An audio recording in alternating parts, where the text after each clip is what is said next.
আসে না বলিল না, নিজের উৎপাদন বাড়াতে 1 ইঞ্চি পরিমাণ জমিও ফাঁকা রাখা যাবে না। আর আমরা সেই প্রচেষ্টা নিয়ে সামনের দিকে আগাচ্ছি, একটা নতুন বাংলাদেশ গড়ার প্রত্যাশায়।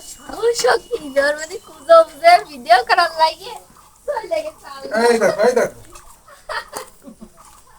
দর্শক বন্ধুরা, এই দেখেন একেবারে টাটকা সবজি গাছ থেকে তুলে নিয়ে আসলাম এই মাত্র। তো দেশ গ্রামে থাকার সুবিধাই হচ্ছে এইটা, নিজের হাতে এরকম টাটকা সবজি উৎপাদন করতে পারবেন, খাইতেও পারবেন। এদিকে একটু দেখাও, পুরো সবজি বাগান। বন্ধুরা দেখেন সবজি বাগান, এদিকে আপনি কি সবজি চান সেটাই পাবেন। একেবারে পুঁই শাক থেকে শুরু করে ইলিশ মাছে দেওয়ার যে উপকরণ সবই এখানে আছে। বিশেষ করে উল্লেখযোগ্য হচ্ছে এই ওলগুলো।